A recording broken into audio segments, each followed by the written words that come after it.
Hello again. Imagine opening your newspaper one morning and reading of a new children's television series to be screened at tea time. It is described as a knockabout farce laced with the blackest gallows humour, featuring domestic violence, child abuse, cruelty to animals, a serial killer, and a botched execution. Does it sound like the sort of thing you'd let your children watch?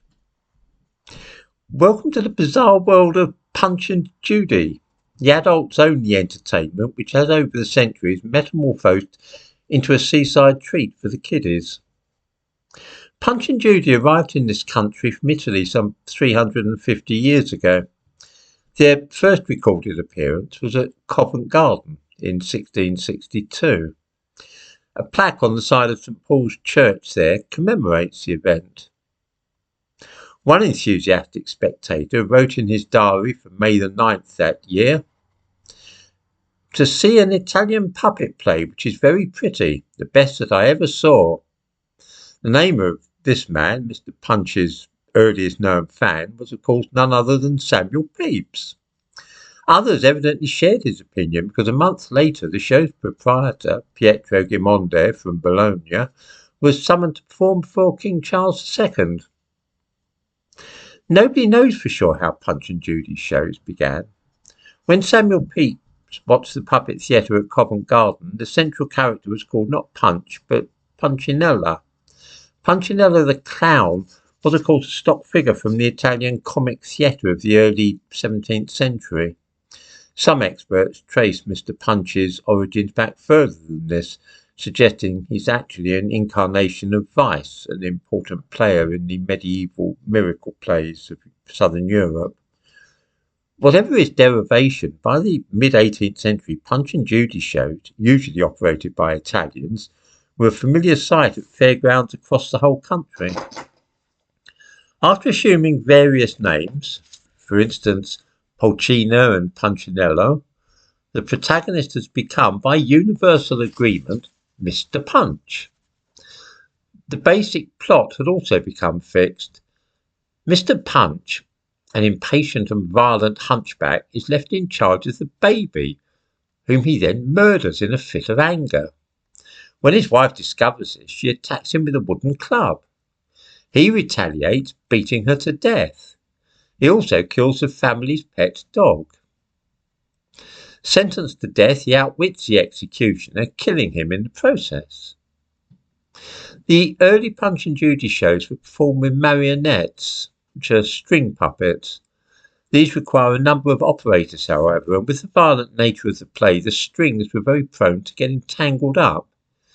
Over the course of the century, the marionettes were replaced by glove puppets.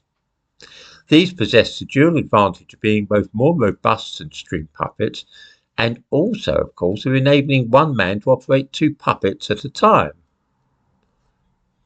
During the Regency period, in the beginning of the 19th century, audiences dropped sharply at the fairground Punch and Judy's. The Punch and Judy men struck out alone and started setting up their distinctive red and white booths on village greens and street corners. How did they come to be almost entirely restricted to beaches?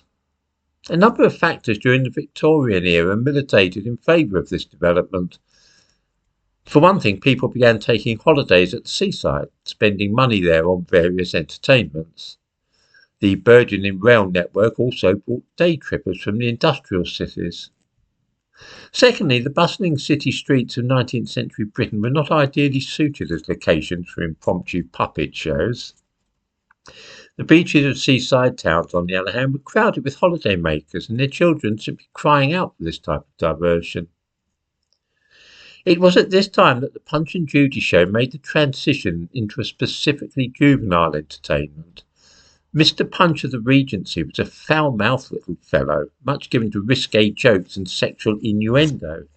He quickly cleaned up his act for family audiences. By the end of Victoria's reign, even the most prudish would find nothing to object to in his patter. Sadly, the Punch and Judy show is very much on the decline.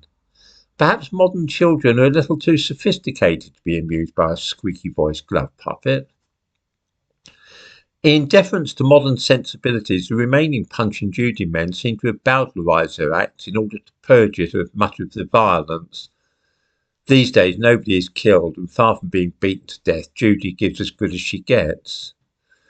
The execution scene is seldom staged.